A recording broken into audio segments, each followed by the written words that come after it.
Okay, kiddos, we've had to take a break from the house. I've had to pull myself out of the house because y'all, I have like 5 days to get my studio completely put back together, and we're gonna have to take bets on if it happens or if I survive. So let me get you started on what I've done so far. I'm sorry I haven't filmed everything, y'all, but I am on a deadline, but I'm gonna keep you posted. This was the space that my mom was using to store all of her items for the last year.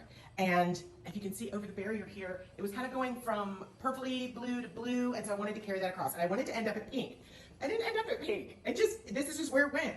This is where it went, and this is how it happened, and I'm actually really happy with it. And I did the floors in the same way I always do the floors, and I am making you guys a video, and I did shoot this, but we're gonna get to that later. This is just a quickie update. Okay, so here's where I need some input. So we're gonna go from the yellow and gold and neon over here. Now, I was gonna do this all pink, but then I realized, hold on, let me flip around. I was gonna do it the pink because I still have some paint left over from Automatic. But then I had some leftover paint because I was painting the porch in my house this morning before I came here. Yeah, y'all, you know what you're dealing with. And that's the color. Isn't that wild, y'all? That's the light green from my porch. And then I didn't have enough of it, so I tried to make it again, and it ended up too dark, blah, blah, blah, blah, blah. I don't even think I want to do green because I realized, here we go, when you walk through here, I already have too much green. The problem I realized with using the pink is that most of my art is pink. And so with pink against pink, it doesn't really pop. But I realized I don't need another green wall. I already have this Tanglewood green, chartreuse wall, I already have that green, and then that green. We don't need any more of that, but we also shouldn't do pink. So while we're here, let me show you what's going on. This is everything just slid over, okay? My little testing station. It's not as much as you think, or maybe that's what I keep telling myself. This is where I'm working on pieces. I do want to keep this here, my happiness cabinet. I'll tidy, don't worry. Last a day.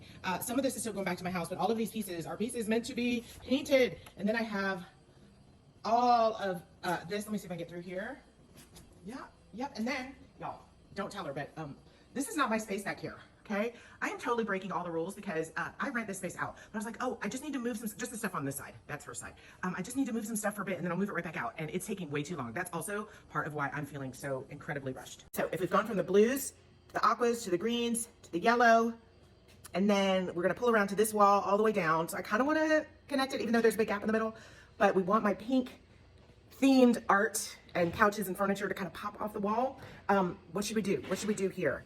I'll tell you what I'm thinking and what I'm going to test while I wait for you guys to vote is I'm going to test kind of a lilac, a lavender. We've got a lot of cool colors here. And I think a lilac or an orange or lavender and orange. I like those two together.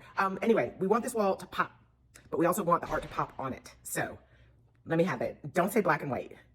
Wrong page.